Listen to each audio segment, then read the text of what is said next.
The moment I stepped into that swanky downtown New York gala, I could have sworn the universe had something wild in store for me. And boy, did it deliver when my gaze snagged on Michael, the fresh meat in marketing. There was this electric zap of attraction, totally out of the blue. I mean, I'm a married woman, for crying out loud. But there it was, undeniable and thrilling. The night took a turn for the cinematic when Michael, in all his clumsy glory, managed to douse me in his drink. "Oh, crap, I'm so sorry," he blurted, eyes wide, looking like a deer caught in headlights. I could have fried him right there with a glare, but instead, I found myself laughing. "It's fine, really. Just my luck, though." And just like that, he was off to the bar, returning with a peace offering. A fresh drink for me and a towel. We ended up tucked away in a corner, talking about everything under the sun. It was bizarre how easy it was to open up to him, sharing laughs and stories. The evening blurred into a series of moments that felt a tad too close, too personal. By the time I glanced at my watch, the night had slipped away, and panic set in. David. I rushed home, guilt gnawing at me. Creeping into the house, I found David asleep, or at least pretending to be. The sight twisted my heart. We'd been like ships passing in the night lately, both of us buried in work. But this distance, it felt like a chasm now. I slipped into bed beside him, my mind racing with thoughts of Michael. What was I doing? The next morning, I found an email from Michael. "Thanks for a great conversation last night. Hope we can chat again soon." It was innocent enough, but it sent a thrill through me. I typed out a reply, telling myself it was nothing more than professional courtesy. But who was I kidding? As the weeks rolled on, Michael and I were thrown together for a project. Our late-night meetings became the norm, and our chats strayed far from work topics. It was a slow burn, the kind you don't notice until you're in too deep. And deep I was getting, tangled in something that felt dangerously like more than friendship. Then came the day David saw a text from Michael on my phone. "Got home safe?" It read. Simple, harmless. But David's face darkened, and the air between us turned ice cold. He didn't confront me, didn't say a word, but the message was loud and clear. He knew something was off. I rushed to smooth things over, assuring him that Michael and I were just colleagues. But the lie tasted bitter on my tongue. David's silent, searching gaze stayed with me, haunting me. It was a wake-up call, one I wasn't ready to answer. I found myself at a crossroads, torn between the life I had built with David and the intoxicating new world Michael represented. The guilt was a constant companion, but so was the thrill of the forbidden. What started as an innocent spark was quickly becoming a fire I wasn't sure I could control. Chicago had always been a city of beginnings for me, but this time, it marked the start of an end I never saw coming. There I was, clinking glasses with Michael, the new marketing whiz, under the guise of celebrating our big win. The city lights blurred into the background as laughter and wine flowed freely. It was supposed to be just another dinner, just another city. But as the night wore on, the line I had drawn in my mind, the one that separated me from becoming that woman, began to fade. I remember the moment we crossed that line. It wasn't dramatic, no thunderous realization or heart-stopping pause, just a quiet decision that changed everything. The guilt hit me the moment I stepped out into the cool Chicago air, a stark contrast to the warmth of the mistake I had just made. The entire flight back, I rehearsed the conversation I'd have with David, my husband, the one where I'd somehow make him understand, make him forgive. Walking into our home felt like stepping onto a stage. David was there, his back to me, and for a moment, I saw the life we had built together flash before my eyes. I wanted to tell him right then, spill everything in a torrent of words and tears. But I saw the coldness in his demeanor, a wall where there used to be open doors, and my courage faltered. Instead, I resolved to end things with Michael, to bury this mistake and water the dying plants of my marriage. But suspicion is a seed that, once planted, grows roots. David's phone became his constant companion, whispering secrets as he stepped away to answer calls. The air between us filled with unasked questions and unspoken answers. I wanted to confront him, to demand the truth, but fear held me back, the fear of my own secret being dragged into the light. Then came the day my colleague, oblivious to the dynamite she held, casually mentioned Chicago. David's face, a mask of composure, gave nothing away, but the ground beneath me shifted. The confrontation that followed was a masterclass in restraint. David, armed with evidence of my betrayal, was the picture of calm. Yet, beneath that calm was a storm, one that threatened to sweep away everything we had. I confessed, the words tasting like ash in my mouth. I begged for forgiveness, clinging to the hope that this could be just a terrible chapter in our story, not the end. David's silence was deafening, his disappointment a tangible thing that filled the room between us. The next day, I woke to an empty house. David's absence was a scream in the quiet morning. His decision to think things over was a polite euphemism for the chasm that had opened up between us. Left alone with my guilt and the ruins of our marriage, I understood the true cost of my actions. The life we had built, the love we had nurtured, all teetering on the edge of a precipice I had led us to. The chapter 1 had initiated in Chicago wasn't just about crossing a line with Michael.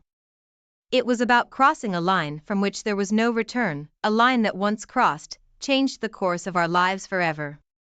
The silence from David's end was deafening, a vast emptiness that seemed to swallow up my attempts at reconciliation whole. I must have called 1,000 times, each ring echoing my desperation. But nothing.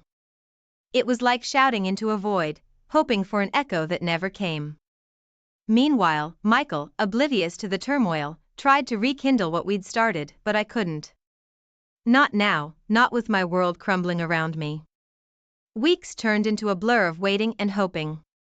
Rumors started to swirl around the office, whispers of David consulting divorce lawyers. Each word felt like a nail in the coffin of our marriage, a marriage I'd taken for granted until it was slipping through my fingers. Then, the bombshell dropped. A mutual friend, trying to be gentle, told me David had been seen around town with someone new. It felt like a physical blow, knocking the wind right out of me. The realization that he was moving on, while I was stuck in limbo, was a bitter pill to swallow. Work became my only escape, until it wasn't. Michael, frustrated and confused by my sudden cold shoulder, cornered me in the break room. "What's changed?"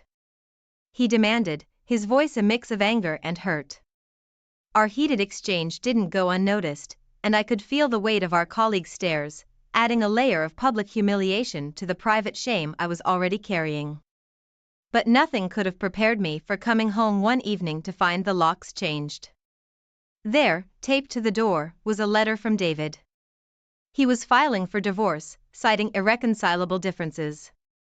The finality of it, the coldness of his words, was a stark contrast to the memories of us that still haunted the edges of my mind. Reading the letter, I sank to the floor, the paper trembling in my hands. David wrote that he had known about the affair long before he confronted me.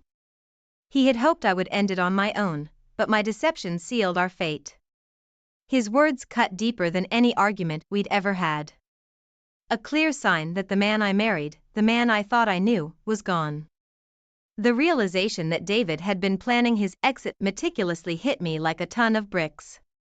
He had been transferring assets, securing his financial future while ensuring I'd be left with as little as possible. The man I had spent years building a life with had become a strategist, ensuring his victory in a war one didn't even know we were fighting. As I sat there, the pieces of my failed marriage scattered around me, I couldn't help but reflect on the choices that led me here. My affair with Michael, once a thrilling escape, now felt like a chain around my neck, a constant reminder of my betrayal. And David, the man I had promised to stand by through thick and thin, had outmaneuvered me at every turn, leaving me alone and vulnerable. The betrayal, the loss, the public humiliation, it was a perfect storm of despair, leaving me to navigate the wreckage of a life I once cherished. With each passing day, the reality of my situation sank in deeper, a constant reminder of the consequences of my actions. The moment I stepped into the lawyer's office, I could feel the weight of my situation pressing down on me. It was like walking into a battle I was predestined to lose. "Your options are limited," the lawyer said, his voice devoid of the reassurance I desperately sought. The affair, once a secret shared in whispers, was now the linchpin in David's case against me. My heart sank as I realized the scales of justice had been tipped long before I walked through those doors. Word of David's new relationship reached me like a cruel joke. He wasn't just moving on, he was parading her around, introducing her to our friends as if I had never existed. Each shared memory, each moment that I thought was ours, was being replaced, rewritten with her in my stead. The pain was more than a stab, it was a slow, continuous ache, a reminder of everything I had lost. Meanwhile, Michael, the catalyst of my downfall, faded into the background as the thrill of our secret turned sour. My professional life, once a source of pride, became a minefield. Colleagues who once greeted me with warm smiles now offered nothing but cold shoulders. The scandal had tarnished my reputation, leaving me to pick up the pieces of a career I had worked so hard to build. In the aftermath, I threw myself into work and self-improvement, grasping at the straws of my former life. But the damage was done. Friends became strangers, opportunities dried up, and the shadow of my past mistakes loomed over every attempt to start anew. It was a relentless reminder that some stains simply cannot be washed away. David's silent departure, once a mere crack in the foundation of our life together, had become a chasm. His strategic moves in the divorce proceedings left me fighting for scraps, a far cry from the life we had built together. I was alone, navigating the fallout of a disaster of my own making. As the divorce dragged on, the hope of a favorable settlement faded like a mirage. The final decree, when it arrived, was a cold, hard confirmation of my new reality. Sitting in the half-empty house, surrounded by the ghosts of a life that once was, I couldn't help but feel overwhelmed by the totality of my loss. The silence of the space echoed the silence in my heart, a testament to the consequences of my actions. In that moment, the finality of it all hit me. The marriage I had taken for granted was officially over, the love I thought would last forever reduced to a pile of paperwork. The home we had shared, once filled with laughter and dreams, felt like a mausoleum, a place where only memories lived. I was left to ponder the cost of my choices, the price of seeking happiness in the arms of another. David's departure, silent and calculated, was not just the end of our marriage but the symbol of my utter downfall. Reaching out felt like stretching my hands across an abyss, hoping for a grasp that never came. I dialed old friends, my voice cracking with the effort of sounding casual, unaffected. But the conversations were brief, the warmth I remembered replaced by a chill. It was clear. Many had taken David's side, leaving me adrift in a sea of isolation I hadn't anticipated. The sting of rejection, from those I thought would stand by me, was a fresh wound atop the scars of my failed marriage. In this sea of loneliness, I found an unexpected lifeline. A support group for people navigating the treacherous waters of divorce and betrayal. Sitting in a circle, sharing stories of pain and resilience, I felt a sliver of companionship. Their stories mirrored my own, each narrative a thread in a tapestry of shared suffering and strength. For the first time in months, I didn't feel utterly alone. The decision to move was both a necessity and a desperate bid for a fresh start. Scouring listings, imagining life in new spaces, I sought to distance myself from the ghosts that haunted our shared home. Each viewing was a step towards reclaiming my independence, a defiant act of moving forward despite the gravity of the past. Work became my refuge, a place where I could lose myself in tasks and deadlines, momentarily forgetting the turmoil that waited just beneath the surface. When I led a project to success, the victory was muted, lacking the shared joy of past accomplishments. Yet, it was a victory nonetheless, a testament to my ability to persevere amid personal upheaval. The universe, it seemed, wasn't done delivering blows. Running into one of David's friends, I was hit with the news of his engagement. The words felt like a physical assault, a gut punch that left me reeling. The finality of our split was underscored by his readiness to begin anew, a future I was excluded from. Selling the house was an ordeal I had both dreaded and yearned for. Each room was a repository of memories, of dreams built and lives intertwined. As the sold sign went up, a chapter closed, not with the gentle turning of a page, but with the sharp snap of a book being shut. Hacking was an excavation, unearthing mementos of a life that was no longer mine. Photographs, shared gifts, little notes we had left for each other, each item a shard of the happiness we had once cultivated. I kept some, unable to sever all ties to the past, while others I discarded, a symbolic shedding of the skin of my former life. This process of sorting and packing, of deciding what to keep and what to let go, mirrored the internal reckoning I was undergoing. Each decision was a step towards accepting the loss, towards understanding that moving forward meant not just a change of address, but a transformation of self. It was a journey fraught with pain and reflection, but also with moments of clarity and the dawning realization that, perhaps, there was a future waiting for me beyond the wreckage of my past. The day I left our house for the last time, each step felt heavy, like I was carrying the weight of our memories on my back. Closing the door behind me, I allowed myself a moment to acknowledge the closure I was feeling. It was painful, yeah, but there was a whisper of relief too, a quiet end to a chapter that had become too painful to keep reading.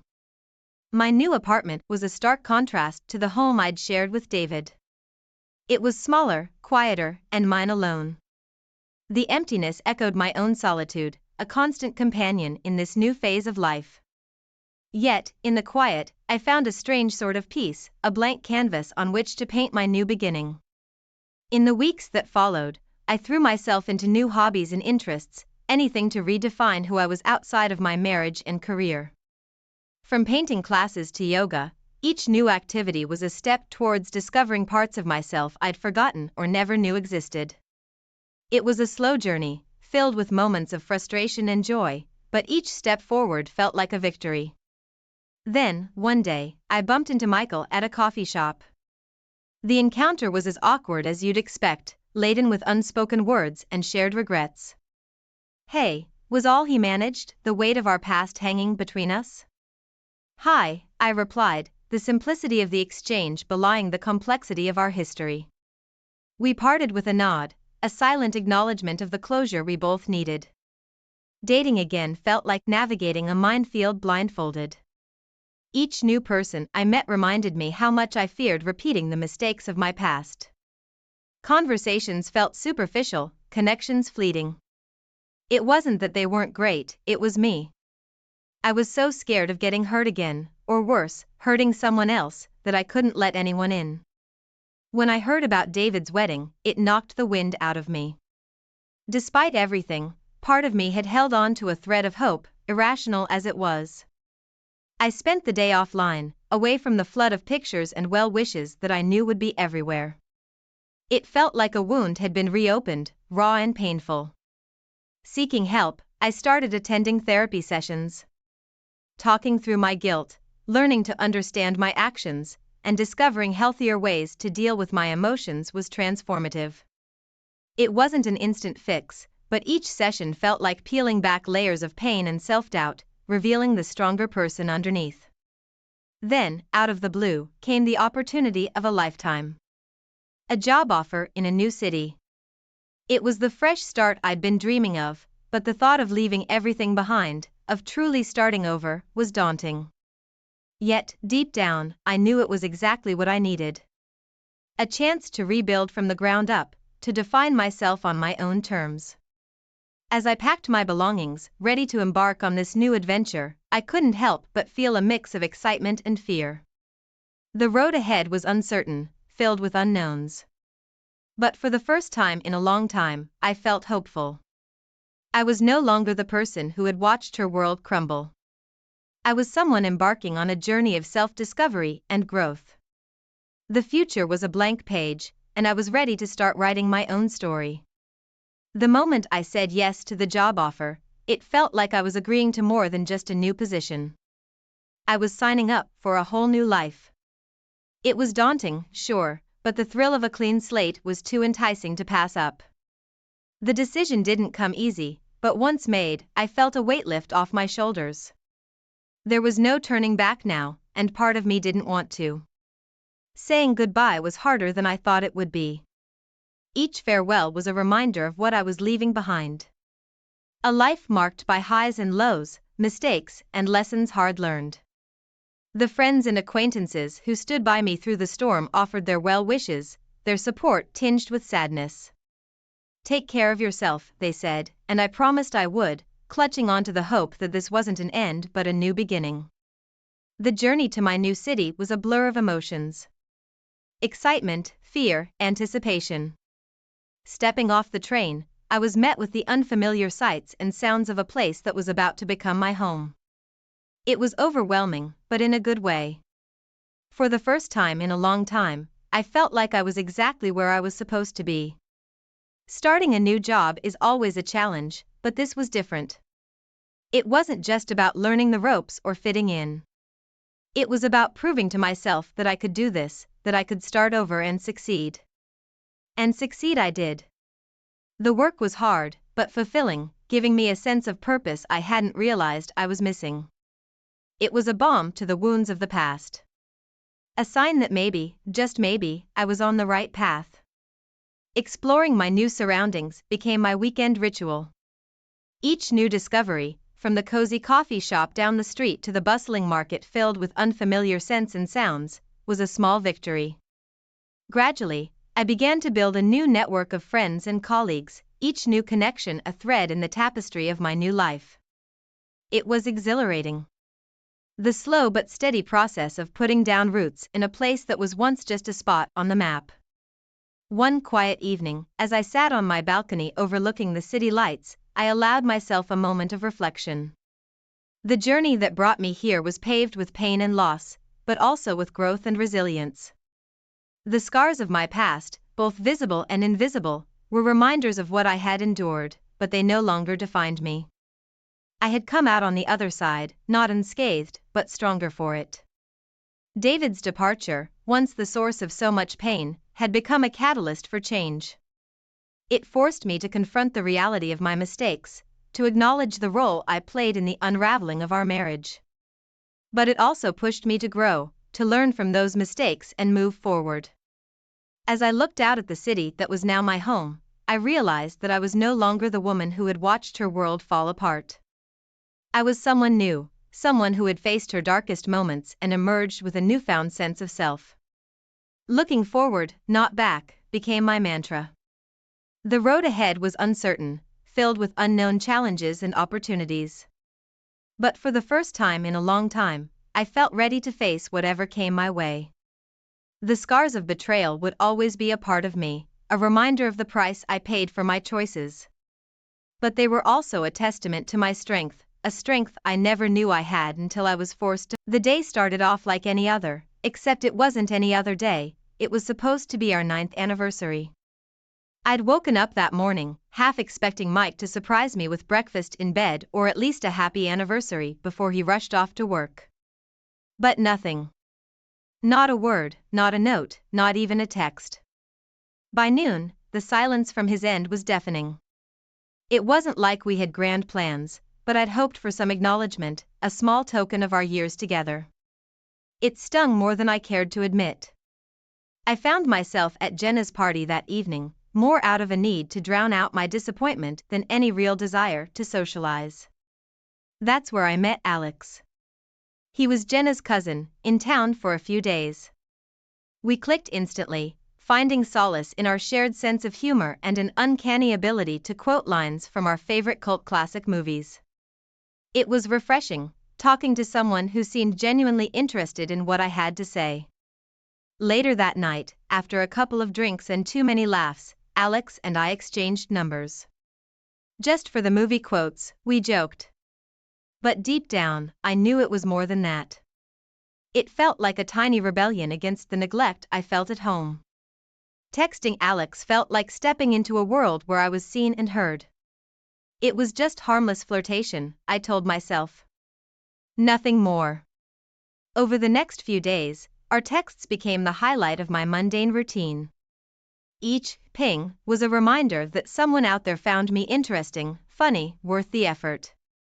Mike's continued obliviousness to our fizzling anniversary only fueled my justification for this secret exchange. If he couldn't remember something as significant as our anniversary, then surely a few harmless texts couldn't be considered a betrayal, right? The guilt, however, was a slow drip at the back of my mind. It wasn't enough to stop me, but enough to make me pause every now and then. I managed to push it aside, convincing myself that I was still in control, that I could stop any time I wanted to. The opportunity to meet Alex for dinner presented itself under the guise of a work event. "I'll be home late, big project deadline." I texted Mike, who responded with a typical, "Okay, good luck." There was no suspicion, no questioning, just the go-ahead I needed to feel a little less guilty about the lie. Sitting across from Alex that night, I was more alive than I'd felt in months.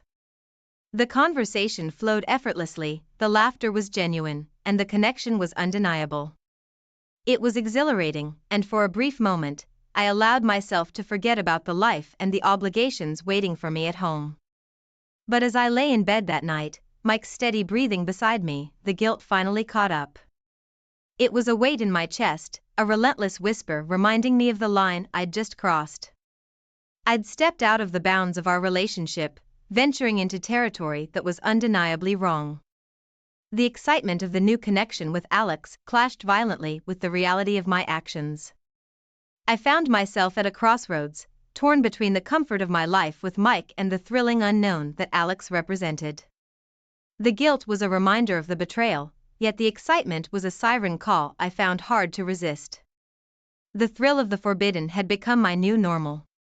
Each clandestine meeting with Alex was a step further away from the life I had built with Mike. Our encounters, once sporadic, had woven themselves into the fabric of my weekly routine, blurring the lines between right and wrong. The danger of it all, the sneaking around, added an intoxicating edge to our relationship. It was reckless, yes, but in those moments, I felt alive. The day Mike found the hotel receipt, everything came crashing down. It was an ordinary evening. We were both rummaging through the clutter of our shared life, looking for misplaced keys, when he stumbled upon the crumpled proof of my betrayal. His hands froze as he unfolded the paper, and I watched the confusion spread across his face.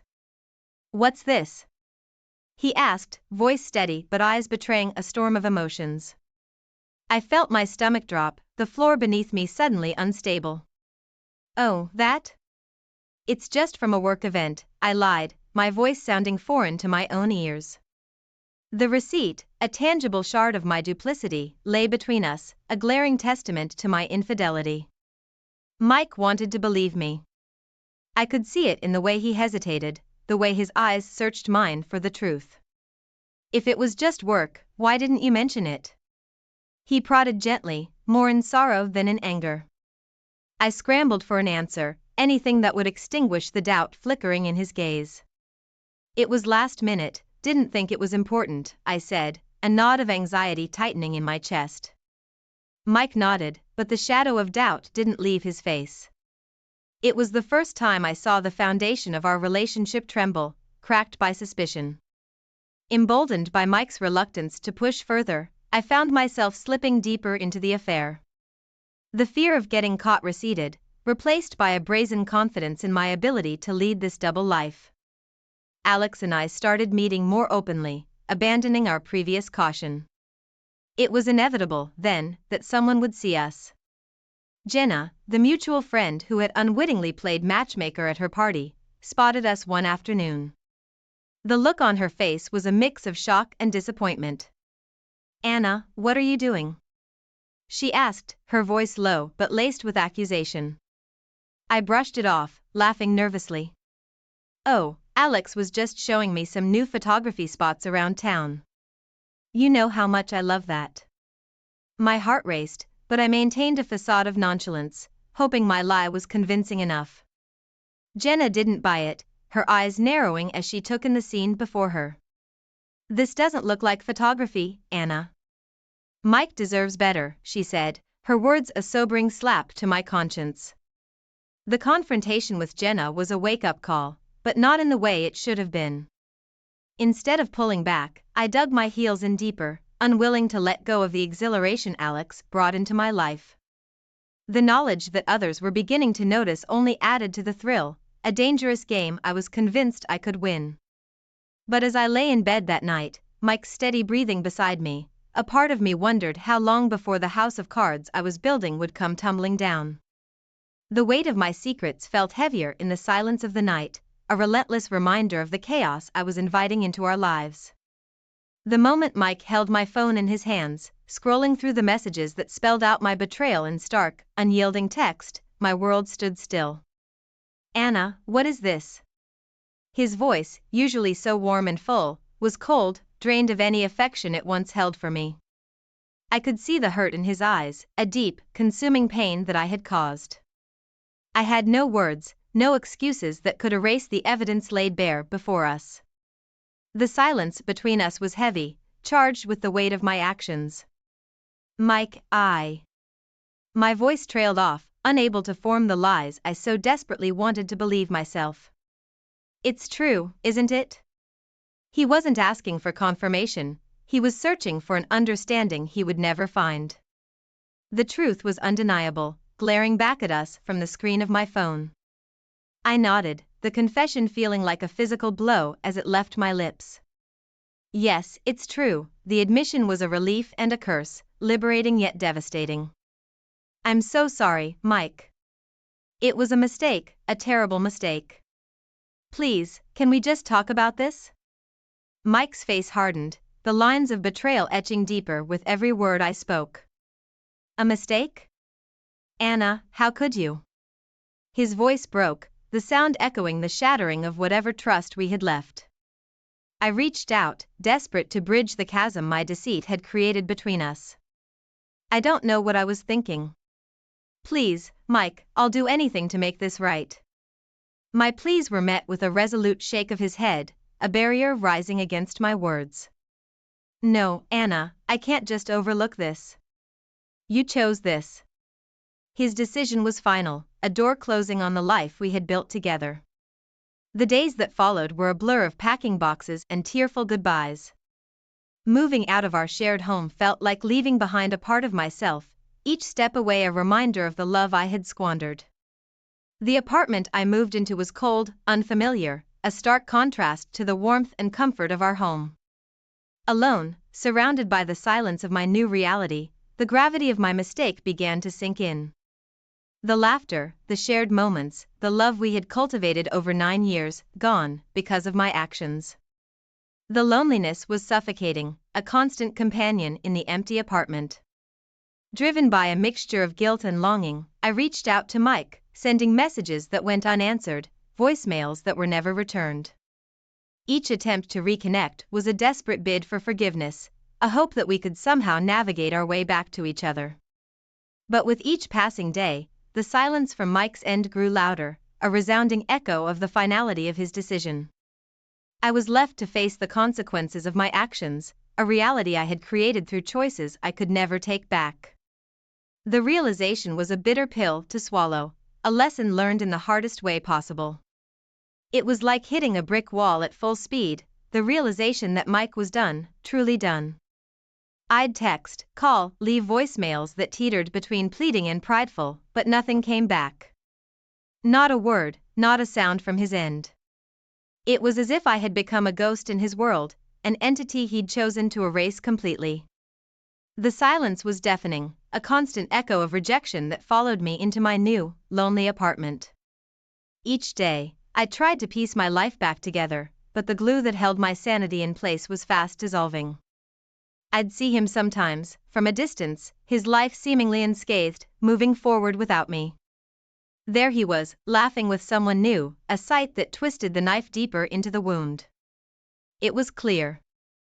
I was the only one stuck in the mire of the past. My desperation grew as the days turned into weeks. The attempts to reach out became more frantic, each one a futile effort to ignite a response, any response, from him. But Mike had built a fortress around himself, one I could no longer breach. The isolation was crippling. Friends who were once mutual turned their backs, siding with the innocent party, as they should. My social circle shrank until it was just me, alone with my thoughts and the crushing weight of my actions. It was in this solitude that the magnitude of my betrayal truly began to dawn on me. For the first time, I allowed myself to truly reflect on the pain I had caused, the heart I had shattered with my selfishness. In a moment of clarity, I poured my remorse into a letter. It was the most honest I had been in months, maybe years. I apologized for everything, for the betrayal, for the lies, for the hurt I had caused. I didn't ask for forgiveness, I knew that was too much to hope for. I just wanted him to know that I understood, that I was sorry. I sent the letter, a paper vessel of my regret, into the void, hoping it would somehow reach the part of Mike that still cared, even a little. But the response was as silent as the void itself. No call, no message, nothing. It was clear. Mike had moved on, seeking his closure without me, leaving me to face the consequences of my actions alone. The silence was my answer, a resounding confirmation of the end. Mike had chosen to heal on his own terms, without me. It was a tough pill to swallow, but in that silence, I found a bitter form of closure. It was time to stop looking back, to stop reaching for a past that no longer wanted me. The journey forward was mine alone to make, a path fraught with uncertainty but necessary for growth. In the depths of my downfall, I began to see a glimmer of hope, a chance to rebuild from the ruins of my mistakes. It wouldn't be easy, but for the first time since everything fell apart, I felt ready to try. The buzz of the coffee shop around me fades into a dull roar as I spot Alex walking through the door, the man who once seemed like my escape from reality. My heart clenches, not with the old flutter of excitement, but a deep, sinking regret. I wave, a feeble attempt at normalcy, but his nod is distant, cordial, a stark contrast to the warmth we once shared. "Hey, Anna," he greets, voice devoid of the affection that used to color our conversations. The indifference stings, a painful reminder of how far I've fallen. "I guess I just wanted to say I'm sorry," I blurt out, the words tasting bitter on my tongue. Alex shrugs, a casual dismissal that feels like a slap. "It's okay, Anna. We both knew what we were getting into," he says, his eyes scanning the room, eager to be anywhere but here. The encounter is brief, leaving me with a profound sense of regret. Alex was never the solution, he was merely a distraction from the issues I was too afraid to face. Walking back to my empty apartment, I try to latch onto the routines that once structured my days, but everything feels hollow, a stark reminder of the life I dismantled with my own hands. My attempts to reach out to old friends are met with silence or polite excuses. The isolation is suffocating, a tangible consequence of the choices I've made. Work, once a place where I excelled, has become a minefield. My lack of focus and the whispers behind my back culminate in a meeting where I'm demoted. "We need someone more reliable in your position," my boss says, not unkindly, but the disappointment in his eyes is clear. It's a blow, not just to my career, but to my already fragile sense of self. The realization of what I've lost hits me in waves. My partner, my friends, my professional standing, all casualties of my selfish actions. The weight of my decisions presses down on me, a burden I'm only now fully understanding. In a desperate bid for a clean slate, I start applying for jobs in different cities, anywhere that offers a chance to start anew. But each rejection email is a reminder of the reputation that precedes me, the mess I've made not just of my personal life but my professional one as well. I'm trying, really trying, to piece together some semblance of a life from the ruins of my actions. But every step forward is a struggle, a battle against the tide of consequences that seem determined to pull me back. The path to redemption is unclear, the way forward shrouded in uncertainty. Yet, it's the only path left to me now, a journey I must undertake alone, propelled by the hope of finding forgiveness, not from Mike or Alex, but from the person I see in the mirror. The sharp sting of recognition hits me the moment I lock eyes with them, our old group of friends, gathered around a table at the cafe where we used to spend countless evenings together. Their laughter, once the soundtrack of my happiness, now feels like an unwelcome reminder of what I've lost. I hesitate at the door, contemplating a retreat, but it's too late, they've seen me. Anna, one of them nods, the warmth that used to greet my name replaced by a frosty detachment. I muster a smile, stepping forward, foolishly hoping for a crack in the icy facade. Hey, everyone, I venture, my voice tinged with a desperation I can't hide. The conversation stutters to a halt, their smiles straining as they exchange awkward glances. How've you been? I ask, attempting to bridge the chasm that my actions have created. The responses are non-committal, polite but distant. It's clear I'm no longer a part of this circle, a reality that settles in my stomach like a lead weight. Leaving the cafe, the encounter cements my decision. I can't stay here, surrounded by the ghosts of a life I once knew. The next morning, I pack my car with everything I can fit, leaving behind the town that's become too small for my sprawling regrets. The drive to a new city is long, filled with hours of reflection and the occasional tear. Upon arrival, the anonymity of the bustling streets is both a balm and a curse. No one knows me here, and while the thought is freeing, it's also a stark reminder of my isolation. Finding a job becomes my sole focus, a way to ground myself in this new reality. The search is humbling, a series of rejections and missed opportunities that test my resolve. But I persist, fueled by the need to prove to myself, if no one else, that I can start over. Eventually, perseverance pays off. I land a position that, while not glamorous, offers a sense of purpose I've sorely missed. It's a small win, but it feels monumental, a tangible sign that maybe, just maybe, I can rebuild from the ashes of my past. I find a modest apartment, its bare walls a blank canvas for a future I'm still learning how to imagine. At night, though, the loneliness creeps in, a relentless tide that washes over me in the quiet hours. I'm haunted by memories of the life I left behind, the love I squandered, and the friends I lost. But in those moments of solitude, I also find a resilience I didn't know I possessed. Each day, I push forward, carving out a space for myself in this new world. It's not easy, and the road to redemption is longer than I ever anticipated, but I'm learning to embrace the journey. The nights may be long, and the echoes of my past may follow me, but I'm starting to believe that forgiveness, especially self-forgiveness, might someday be within reach. This solo journey is mine alone, a path paved with regrets, but also with the possibility of renewal. I remember the moment the news hit me like a physical blow. The screen of my phone lit up with a social media notification, a mutual friend's post celebrating Mike's engagement. The photo of him and his fiancée, smiling and radiant, felt like a dagger to my heart. Old wounds, barely healed, tore open anew. In a whirlwind of panic and a desperate attempt to clutch at straws, I found myself dialing Alex's number, seeking the familiar comfort of the past. "Alex, it's Anna," I stammered, the words tumbling out in a rush. But the warmth I'd once heard in his voice was gone, replaced by a cold detachment. "Anna, we've moved past this, haven't we?" he said, his words a final nail in the coffin of what I'd thought could be rekindled. The call ended with a hollow click, leaving me to face the stark reality alone. It was the wake-up call I didn't know I needed. Lying on my floor, the truth washed over me in waves of clarity. My happiness couldn't hinge on others, it was something I had to forge for myself. With this realization, I began to take small, tentative steps towards self-improvement. I threw myself into new hobbies, painting and writing, channels through which I could express the tumult of emotions inside me.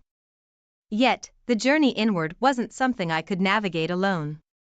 Seeking therapy was a decision born from a place of vulnerability, a step towards entangling the web of guilt and regret that had ensnared me. My therapist, a kind voice amidst the cacophony of my thoughts, helped me see the patterns of my behavior, the why behind the what. It was confronting, yes, but also liberating. Through sessions that felt like both a lifeline and a challenge, I began to see the impact of my actions, not just on Mike, but on myself. The path to self-forgiveness was rocky, laden with moments of doubt and self-recrimination. Yet, each step forward in therapy was a step away from the person I had been, towards someone I could respect. Acceptance didn't come easily, it was a gradual process, learning to live with the consequences of my choices, understanding that while I couldn't change the past, I had control over my future. This acceptance was a quiet victory, marked not by fanfare, but by a gentle peace with my inner turmoil. Now, I stand on the precipice of a new chapter in my life, armed with a quiet resolve to do better, to be better. The shadow of my past actions will always linger, a reminder of the lessons learned the hard way. But rather than let it define me, I choose to let it guide me, a beacon towards a future where I am the architect of my own happiness. In embracing this new life, I found a strength I didn't know I possessed. The road ahead is uncertain, filled with potential for both joy and setback. But I face it head on, buoyed by the belief in my ability to rise above the ashes of my past, to build a life grounded in integrity, self-respect, and an unwavering commitment to Clara's day didn't start with the usual sunshine and morning coffee. Instead, it began with the stark, cold realization that her sanctuary had become a stage for an unsettling power play. Clara stood outside the luxurious gym, the early morning air crisp against her skin. She loved these moments before her workout, where the world seemed to pause, offering a brief respite from her high-stakes marketing job. This gym wasn't just a place to exercise, it was her escape. Walking through the gleaming glass doors, she inhaled deeply, savoring the familiar scent of eucalyptus and sweat. Today would be no different, she told herself. Just another morning to unwind before diving into the chaos of work. Her routine began like clockwork. A few stretches, a quick warm-up, then into the thick of her cardio session. As she pushed herself on the treadmill, she noticed Mark out of the corner of her eye. Mark, the office charmer, always had a way of making even the most mundane encounters feel like something out of a rom-com. He flashed her a smile, and she couldn't help but return it. "Morning, Clara," he said, his voice smooth and inviting. They exchanged pleasantries, his easy conversation making her run a bit more bearable. Maybe having Mark around wasn't so bad after all. Then, there was Isabel. If Mark was the charmer, Isabel was the queen. Tall, confident, and impeccably put together, she commanded attention just by walking into a room. Clara had always admired her from afar at work, but seeing her here, in the gym, added a new layer of awe. Isabel wasn't just influential, she was magnetic. Clara watched as Isabel floated into the group, her presence immediately shifting the dynamic. Conversations halted, and all eyes turned to her. Mark and Isabel exchanged a glance, one that spoke volumes. It was as if they communicated in a secret language that Clara was not privy to. After an intense workout, Clara headed to the showers, hoping to wash away the exhaustion and tension. The hot water was a welcome relief, and she let herself relax, the steam enveloping her. Lost in her thoughts, she didn't hear them enter until it was too late. Mark and Isabel stood there, watching her with an intensity that made her skin crawl. They didn't say anything, just exchanged that knowing look again.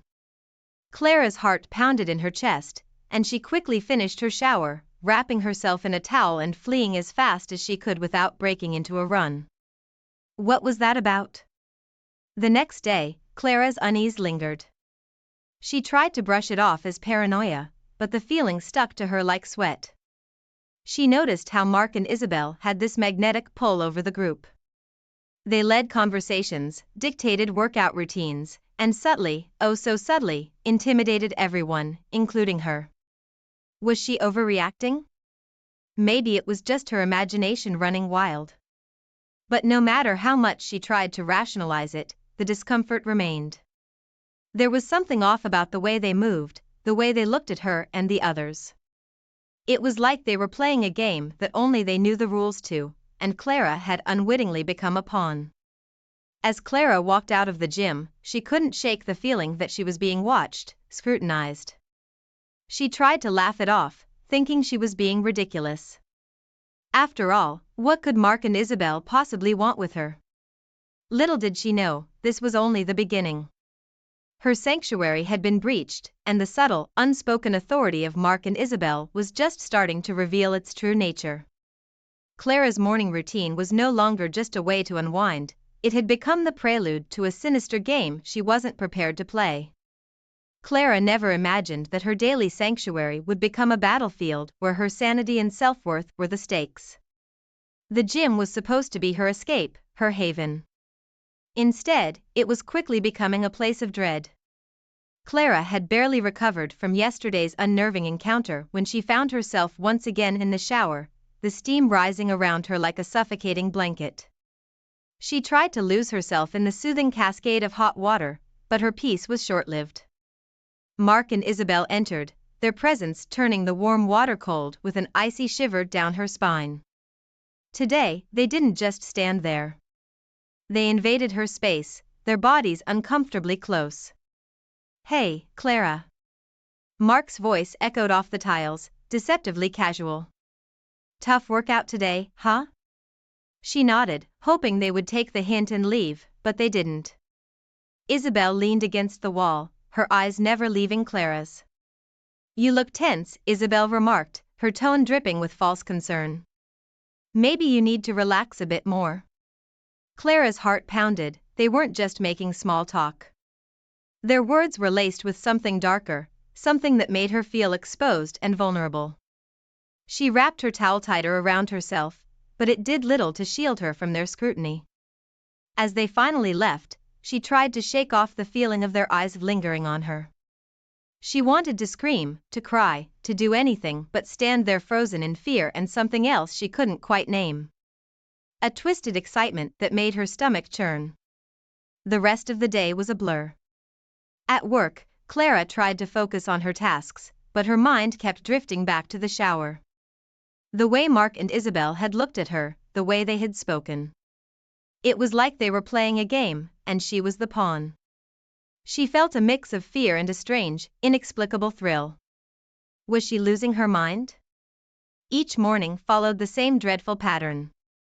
She'd push herself through grueling workouts, only to find herself alone in the shower when Mark and Isabel would appear. Their presence became a dark shadow that loomed over her entire day. She started to dread those moments, yet there was something about the power dynamic that pulled her in, despite the shame and guilt that came with it. One evening, Clara couldn't take it anymore. She needed to talk to someone, to make sense of what was happening. She called her close friend, Emily, and they met for coffee. "I don't know how to explain it," Clara said, her hands trembling around her cup. "It's like they're trying to mess with my head, and it's working." Emily listened, her brow furrowing with concern. "Clara, this isn't okay. You need to report this. They're crossing so many lines." Clara shook her head. "I can't. What if no one believes me? What if it makes things worse?" Emily reached across the table, squeezing Clara's hand. "You don't have to go through this alone. We'll figure it out together." Despite Emily's support, Clara felt more conflicted than ever. The next morning, Mark and Isabel's behavior was bolder, more invasive. Mark's comments became more direct, Isabel's gestures more intimate. They were testing her limits, pushing her boundaries, and she felt both trapped and inexplicably drawn to their dominance. Clara started to notice a change in herself. She was becoming more submissive, more willing to bend to their will. It scared her how easily they manipulated her emotions, how quickly she fell into their psychological trap. She hated the power they had over her, but a part of her was captivated by it, by them. As she left the gym that day, a realization hit her. She was losing herself to their game, and she didn't know how to break free. The lines between fear and fascination, shame and excitement, had blurred, leaving her in a state of constant turmoil. Clara knew she had to find a way out before she lost herself completely. But how do you fight an enemy that seems to know you better than you know yourself? The battle had only just begun, and Clara was already feeling the weight of defeat. Clara thought avoiding the gym might solve her problem, but she quickly learned that running away only brought the demons closer. Clara decided enough was enough. She needed a break from the suffocating atmosphere of the gym. For a few days, she avoided it entirely, opting for runs in the park or at-home workouts. But the absence of her usual routine gnawed at her. She missed the structure, the physical outlet, and, ironically, even the interactions that came with her gym visits. She felt restless and disconnected, like she was losing a part of herself. After a week of dodging her demons, Clara took a deep breath and decided to go back. Maybe things had changed. Maybe Mark and Isabel would have moved on to some other poor soul. But the moment she stepped through the gym doors, the oppressive weight of their presence hit her like a ton of bricks. Mark and Isabel didn't miss a beat. Their subtle intimidation resumed immediately, their eyes following her every move. Clara felt a wave of regret wash over her. It was like walking back into a trap she had foolishly thought she could escape. She started to notice something even more disturbing. Other gym members seemed to be aware of what was happening. She caught their furtive glances, the way they avoided her eyes, the uncomfortable shuffling when Mark or Isabel were around. No one said anything, but their silence spoke volumes.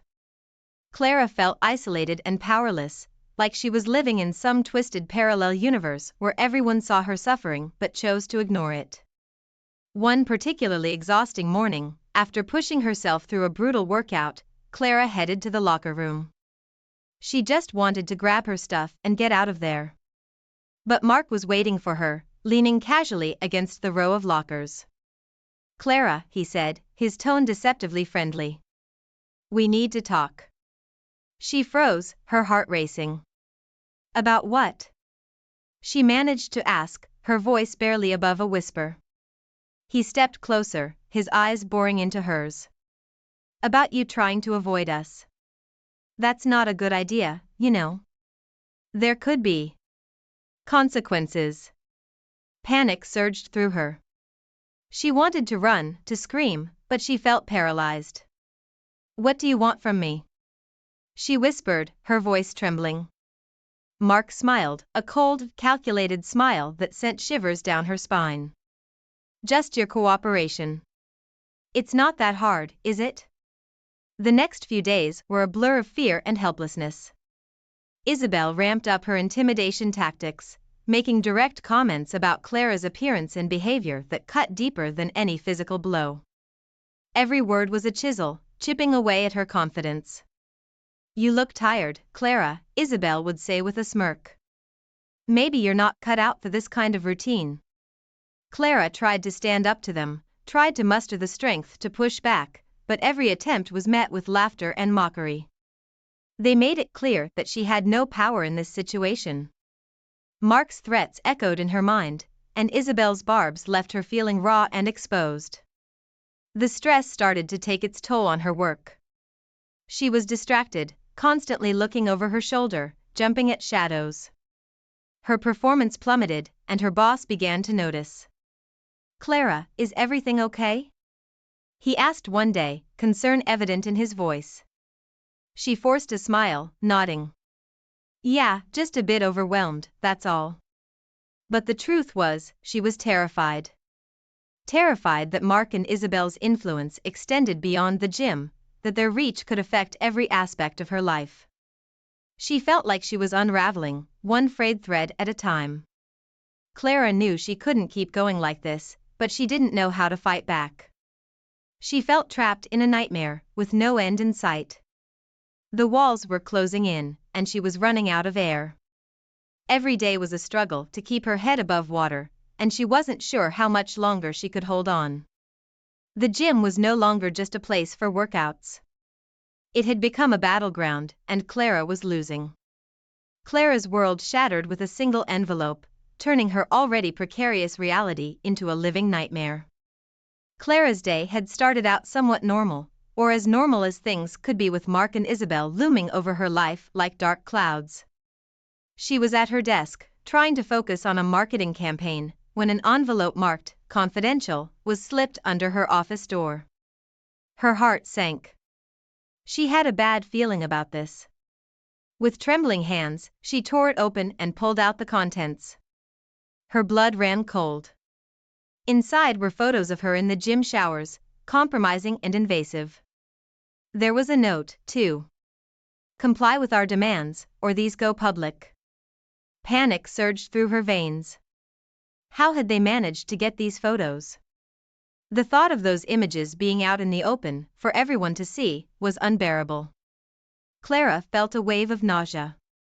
This was beyond anything she had imagined. She was completely trapped. Her paranoia, which had been simmering beneath the surface, now boiled over.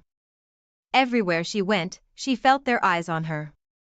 She started seeing shadows where there were none, hearing whispers that weren't there. She withdrew from her colleagues, friends, and even her husband.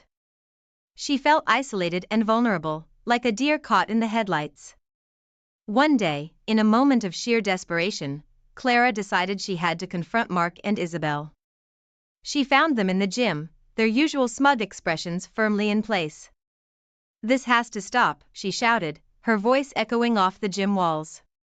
"You can't keep doing this to me." Mark raised an eyebrow, a smirk playing at the corners of his mouth. Isabel just laughed, a cold, mirthless sound. "Or what, Clara?" Mark asked, his tone dripping with condescension. "What are you going to do about it?" Clara's threats fell on deaf ears. They dismissed her like she was nothing, making it clear they had all the power. She felt a crushing weight of helplessness settle over her. How had her life come to this? Days turned into weeks, and Clara's mental state deteriorated. Anxiety gnawed at her insides, and she struggled to keep her professional and personal life afloat. She was constantly on edge, jumping at every sound, every shadow. Her work suffered, and her boss started asking questions she had no answers for. Emily noticed the change in Clara. She pulled her aside one day, concern etched on her face. "Clara, what's going on?" "You're not yourself," Emily said gently. "You need to report this. They can't get away with it." Clara wanted to. She wanted to scream the truth from the rooftops, but fear held her back. What if no one believed her? What if the photos got out? She couldn't bear the shame. She was too scared and too ashamed to take action. Mark and Isabel's control over her intensified. They started giving her explicit orders, making her run errands for them, complete tasks that had nothing to do with her job. She felt like a puppet on a string, and they were the puppet masters. Every day was a new form of torment, and she felt compelled to comply, terrified of what they might do next. Clara's world was spiraling out of control. She was a shadow of her former self, a husk of the confident, ambitious woman she once was. Every day was a battle to get out of bed, to face the world that had become a battlefield. As she lay in bed one night, staring at the ceiling, Clara realized she couldn't keep living like this. She had to find a way out, but she didn't know how. The walls were closing in, and she was suffocating. She needed help, but the fear and shame were paralyzing. Clara knew she couldn't face this alone, but who could she trust? She was trapped in a nightmare of Mark and Isabel's making, and she couldn't see a way to wake up. Clara knew that if she was going to survive, she had to fight back. The real question was, could she outsmart the people who had been outsmarting her all along? Clara sat at her kitchen table, her laptop open in front of her. The dark circles under her eyes were testament to the sleepless nights she had endured, but she was done being a victim. It was time to take control. She was determined to dig up every piece of dirt she could find on Mark and Isabel. They had turned her life into a nightmare, and she was ready to fight fire with fire. She started with the basics. Social media, company directories, anything that could give her a clue about their pasts. It wasn't long before she found a few breadcrumbs. Mark had worked at several other companies before joining hers, and there were whispers of scandals that followed him wherever he went. Isabel's history was murkier, but Clara was nothing if not thorough. Late one night, Clara stumbled upon a forum where former gym members shared their experiences. To her shock, she found testimonials from people who described eerily similar situations: manipulation, intimidation, psychological games. It was clear that Mark and Isabel had been at this for a long time. Clara felt a twisted sense of relief. She wasn't alone in this nightmare. Her investigation uncovered something even more sinister.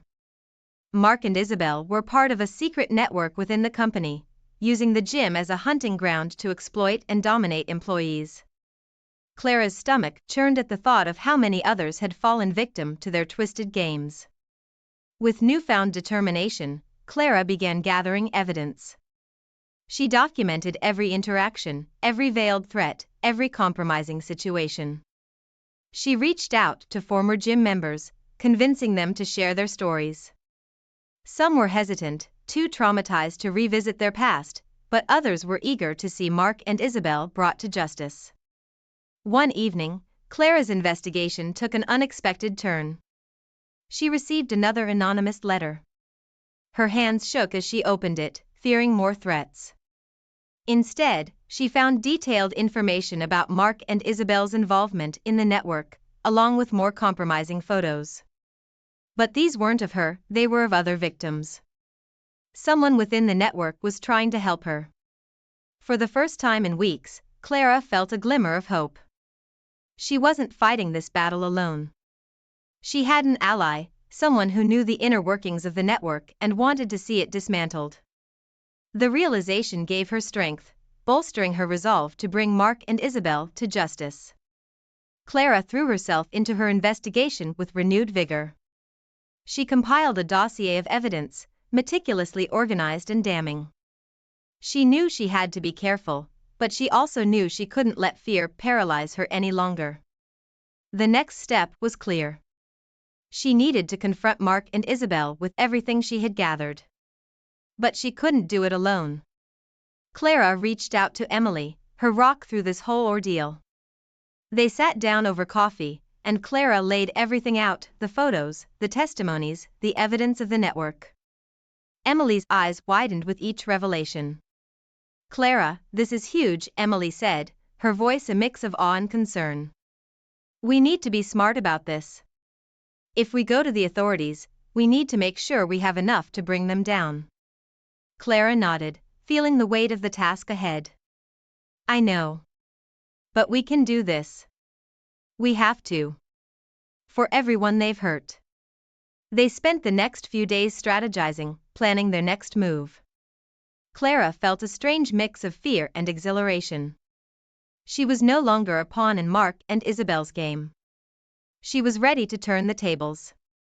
As she prepared for the confrontation, Clara felt a sense of empowerment she hadn't felt in a long time. She was taking back control of her life, one piece of evidence at a time. The fight was far from over, but for the first time, Clara felt like she had a fighting chance. The stage was set, and she was ready to face her tormentors head-on. Clara never expected that digging into her past would unearth a betrayal so deep that it would make everything fall into place, like a dark puzzle she never wanted to solve. Clara was hunched over her laptop, her eyes burning from hours of research. She had gathered so much evidence against Mark and Isabel, but something still didn't add up. She needed to understand their motives. As she dug deeper into their backgrounds, a name from her past jumped out at her. Isabel. The realization hit her like a punch to the gut. Isabel wasn't just a colleague or a gym acquaintance, she was an old friend from university. They had been close, inseparable even, until an incident that drove them apart. Clara's mind raced back to that time, to the betrayal that had ended their friendship. It was a stupid misunderstanding about a guy they both liked. Isabel had thought Clara had stolen him from her, but Clara had always maintained her innocence. The fallout had been brutal, and they hadn't spoken since. Clara had moved on, or so she thought. But clearly, Isabel hadn't. She had harbored this grudge for years, letting it fester and grow into something dark and twisted. The more Clara thought about it, the clearer it became. Isabel had orchestrated this entire nightmare with Mark's help. The photos, the intimidation, the manipulation, it was all part of her revenge plan. Clara felt a surge of anger and betrayal wash over her. She had trusted Isabel once, and now she was paying the price. Clara knew she had to be careful. She couldn't just confront Isabel and Mark without a plan. They were dangerous, and she needed to be strategic. She reached out to her anonymous ally within the network, hoping for more information. To her relief, they responded quickly, providing her with detailed insights into Mark and Isabel's scheme. Through their messages, Clara learned the full extent of their manipulation. Mark and Isabel had done this before, using the gym as their hunting ground to exploit and dominate employees. They had ruined lives, and Clara wasn't the only victim. Many of her colleagues had suffered in silence, too afraid or ashamed to speak out. Determined to put an end to this, Clara decided to gather her colleagues and expose the truth. She reached out to those she knew had been targeted, sharing her evidence and urging them to join her. It was a delicate process, and not everyone was willing to come forward, but a few brave souls agreed to stand with her. As Clara's plan started to take shape, she felt a mix of fear and exhilaration. She was going to confront Mark and Isabel at the gym, in front of everyone. She wanted to reveal their true nature, to show the world the monsters they really were. The day of the confrontation arrived, and Clara felt a knot of anxiety in her stomach. She entered the gym with Emily by her side, her heart pounding.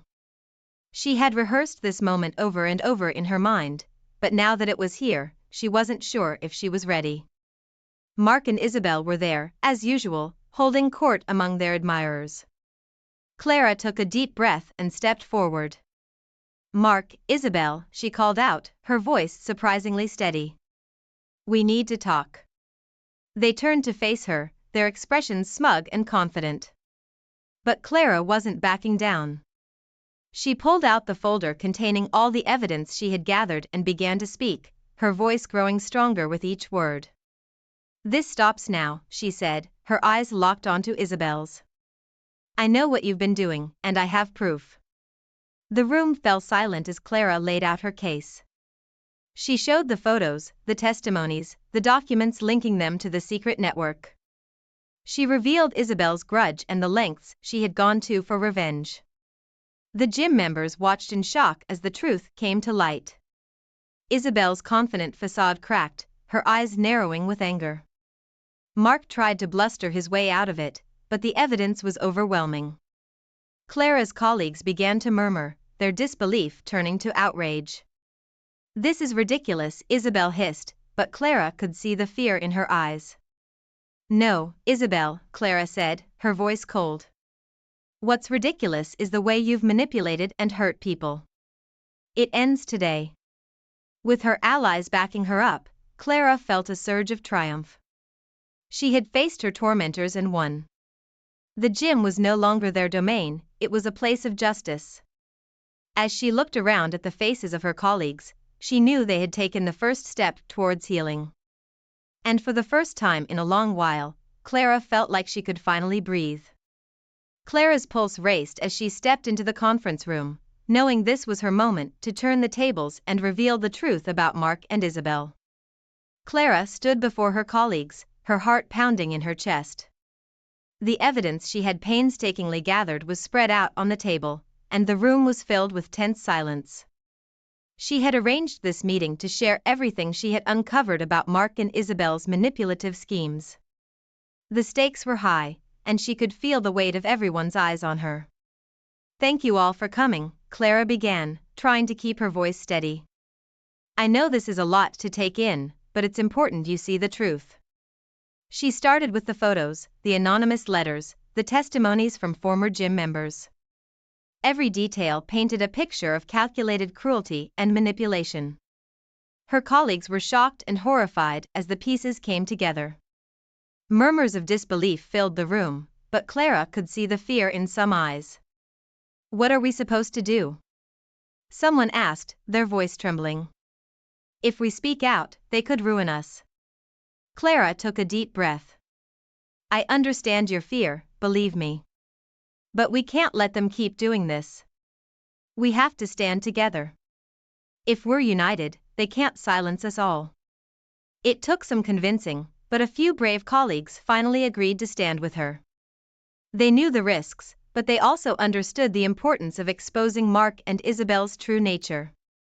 Together, they planned the confrontation, knowing it would be their only chance to reclaim their power.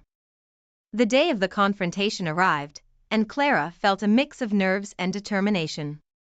She walked into the gym with her allies, her heart in her throat.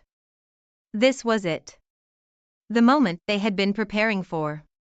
Mark and Isabel were in their usual spot, surrounded by their followers. Clara took a deep breath and stepped forward. "Mark, Isabel, we need to talk," she called out, her voice echoing through the gym. All eyes turned to her. Mark and Isabel exchanged a glance, their expressions turning from surprise to amusement. "Oh, really?" Mark said, his voice dripping with sarcasm. "And what do you think you have to say that's so important?" Clara's hands trembled, but she held her ground. "We know what you've been doing," she said, holding up the folder of evidence. "And we're here to make sure everyone else knows too." She began to lay out the evidence, her voice growing stronger with each word. The photos, the testimonies, the detailed accounts of their manipulation and exploitation. Mark and Isabel's faces paled as the truth came to light. "This is absurd," Isabel snapped, but there was a tremor in her voice. "You have no proof." Clara stepped closer, locking eyes with her former friend. "We have all the proof we need, and everyone here deserves to know the truth." The gym members started to murmur, their disbelief turning to anger. Mark and Isabel tried to deny the accusations, but the evidence was overwhelming. People began to see the extent of their manipulation, the web of lies they had spun. In a dramatic turn of events, Mark and Isabel's true nature was fully revealed. The gym group was shocked and horrified, feeling betrayed by the people they had trusted. Clara's courage inspired others to come forward with their own stories, their voices joining together in a powerful chorus of truth. "How could you do this to us?" one member shouted, their voice filled with rage. "We trusted you." Mark and Isabel were forced to face the consequences of their actions. Their smug confidence shattered, replaced by panic and fear. They tried to defend themselves, but it was too late. The gym members united against them, demanding justice. Clara watched as Mark and Isabel were finally exposed and humiliated. They were forced to leave the gym, their reputations in tatters. The sense of victory was overwhelming, but it was tempered by the knowledge of the damage they had caused. As the dust settled, Clara felt a sense of relief wash over her. She had faced her tormentors and won. She had reclaimed her power and helped others do the same. The gym was no longer a place of fear, but a place of healing and solidarity. Clara's journey was far from over, but she had taken a crucial step forward. She had faced her fears, confronted her past, and emerged stronger. The battle had been hard fought, but the victory was sweet. And for the first time in a long while, Clara felt like she could finally breathe. Clara thought exposing Mark and Isabel would bring closure, but she soon discovered that healing was a journey she had only just begun. Clara felt an overwhelming sense of relief and vindication. Mark and Isabel were finally exposed, their web of lies unraveled before everyone's eyes. She had reclaimed her power and helped others do the same. But as the initial euphoria wore off, Clara realized the battle wasn't over. The scars they left behind were deep, and the journey to healing was just beginning. She threw herself into supporting her colleagues, helping them to heal from their experiences and rebuild their confidence. It wasn't easy, many were still shaken, struggling to process what had happened. But Clara was determined to be there for them, to offer the support she had once needed. Her relationship with Emily strengthened during this time. Emily's unwavering support had been a lifeline throughout the ordeal, and Clara leaned on her friend more than ever. They spent countless evenings together, talking, laughing, and sometimes crying. Emily had been her rock, and Clara knew she couldn't have done it without her. At work, Clara's professional life began to improve. She regained her focus and determination, throwing herself into her projects with renewed vigor. She excelled in her role at the marketing company, her hard work and resilience finally paying off. But she remained vigilant, knowing that there might still be remnants of the network within the company. She continued to gather evidence and support her colleagues, determined to root out any remaining threats. Clara's courage and determination inspired others to stand up against injustice. She became a symbol of resilience and strength within the company, her story encouraging others to speak out and fight back. As she continued her investigation, she discovered other victims within the company. Clara helped them to come forward and share their stories, building a united front against the network. She worked closely with the company's leadership to implement policies and procedures to prevent future incidents of manipulation and harassment. It was a long process, but Clara was committed to creating a safe and supportive environment for everyone. Her efforts paid off, and she saw real changes within the company's culture. New policies were implemented, fostering an atmosphere of respect and support. Clara started to rebuild her life, focusing on her personal well-being and happiness. She found new hobbies and interests, rediscovering her passions that had been buried under the weight of her struggles. Her relationship with her family improved as they supported her through her recovery, providing a strong foundation of love and support. As Clara began to heal, she decided to share her story publicly. She hoped to inspire others who had faced similar situations, becoming an advocate for victims of manipulation and harassment. Her story resonated with many, and she found herself surrounded by a community of survivors who drew strength from her courage. Her professional achievements didn't go unnoticed. Clara was promoted within the company, her resilience and hard work finally recognized. Her new role allowed her to mentor others, helping them to navigate their careers and avoid the pitfalls she had experienced. Clara found a renewed sense of purpose in her work, dedicated to creating a positive and supportive environment for her colleagues. Clara's story inspired further changes within the company. New policies were implemented, fostering a culture of respect and support. Clara continued to heal from her experiences, but she was no longer defined by them. She had found strength in her resilience and determination, and she was ready to face whatever the future held. Clara decided to pursue further education, enrolling in courses that would enhance her skills and open new opportunities. Her journey inspired others within the company to stand up against injustice, and she became a role model for her colleagues, leading by example. As Clara's life began to stabilize, she found peace and happiness in her new routine, surrounded by supportive friends and family. She looked back on her journey with a sense of accomplishment, proud of the challenges she had overcome and the strength she had discovered within herself. Clara had faced tremendous challenges and emerged stronger. She was ready to embrace the future, knowing that she had the resilience and determination to face whatever came her way.